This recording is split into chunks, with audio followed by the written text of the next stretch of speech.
Okay, this is my next video in the confidence interval series, and next one is going to be one sample proportion.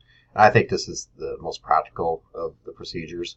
This is, I think, the most practical of actual applications.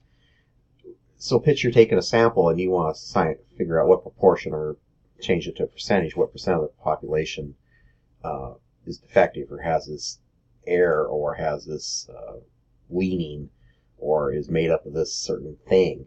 I mean, I just see it as being very, very practical. So you're going to have just two things to look for, and that's how many successes and a total population.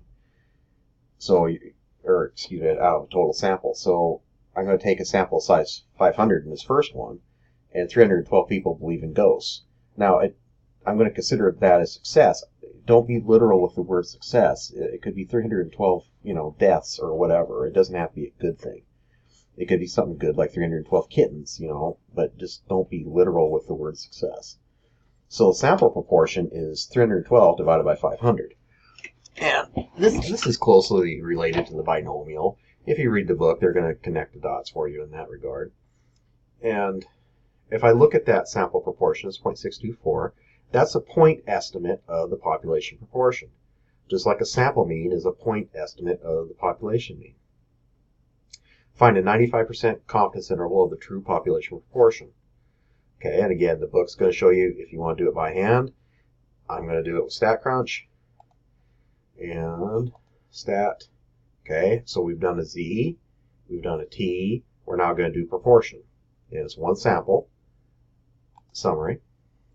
Successes, 312. Observations was 500, so my sample size was 500. I observed 312 of what I was looking for. And my confidence interval, already forgot, 95%. Okay, and boom. So I come up with this here. Go back to my document because it's going to be right there. So this lower and upper limit are proportions, and that's great, but I think people deal better with percents. So out of the population, I have inference that the percent of the population that has, believes, whatever, is between 58.15 and 66.64%. Okay, so I could see a lot of different applications for that. You could, again, quality control, or if you want to, again, the political polls, although political polling is horribly inaccurate anymore, so it seems. But it gives you an idea. I mean, people use these numbers to make decisions. If I change successes to 3,120 and the total out of 5,000, that means the ratio stays the same. But watch what happens to the interval. You can try it on StatCrunch yourself, but I can see that the interval goes from 58 to 66, almost 67, down to 61 to 63. So here I'm very close. Okay, I've got a really good idea what percent is, looking like what I want them to look like. So it shrinks the margin of error. Now that comes at a cost because you're sampling 5,000 items. Okay.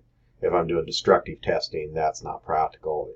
5,000. If I want to talk to 5,000 people, do a random sample, the cost involved with doing that. The larger samples come at a cost. Okay, so is it worth it? Well, it depends on what you're trying to answer. Okay, I did not put this one in yellow. Do that right now. One sample chi-square for one sample, or one sample chi, or in this way, square, is for finding a confidence interval for either a population variance or standard deviation. So sigma would be the symbol for this. Sigma squared would be the symbol for that. This one's really dependent upon the population being normally distributed. If it's not normal, then this is not going to work. What do I need to do this? Well, I need a sample standard deviation and sample size. And whenever I say sample from now on, we're assuming it's a random sample. So example. Sample size of 200 has standard deviation of 17.5, and it's really important with this one when you're using StatCrunch. It is going to ask you for the sample variance. If you're doing it by hand, you're going to have to do that as well. So just take your standard deviation, your sample standard deviation, and square it right away because you're going to need that. And if I go to StatCrunch,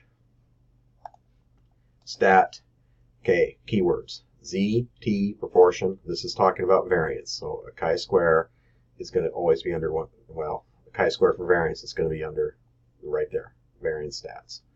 One sample. I do data or summary. The way I have this one set up is summary. So that number, 306.25.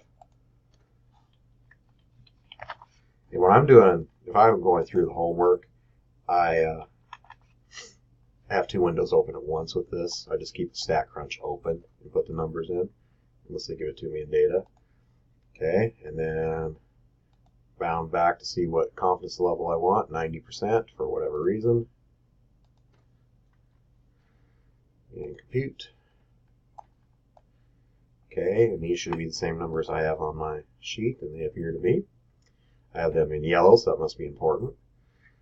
These values are a 90% confidence interval for the variance. Okay, and sometimes the book might homework, my math lab homework might ask you for that. I won't. I want the standard deviation, confidence interval for the standard deviation. So that means I have to take the square root of both of these values. And you notice I used a lot of decimals here. Now, for my math lab, you want to be careful with that. If they give you a lot of decimals, use all the decimals. Okay? So a 90% confidence interval for a standard deviation is 16.18 to 19.08. So why would I want to test the standard deviation? Well, you're testing the variability. Let's say you're producing cans of food, okay, or you're producing a drink, and if it's supposed to have, in this case, say 18 ounces variability, well, that's kind of all over the place, right? If I was talking about something that had castings that weigh 3,000 pounds, well, 16 pounds difference, 19 pounds difference, you know, depending what they're made out of, how precise it's done, that might be within limits. So you just have to look for the application. I look at this class as teaching you how to think about stats and to be a little critical thinking and how to deal with deciding the procedure. StatCrunch is just one of many different platforms that's going to allow you to crunch the numbers. So I would definitely take advantage of the StatCrunch because things are going to get tougher and you're not going to have time to do everything by hand, because I'm not assuming you will. All right, this should be the end of confidence intervals. Next video I'll put up later in the week will be on sample size.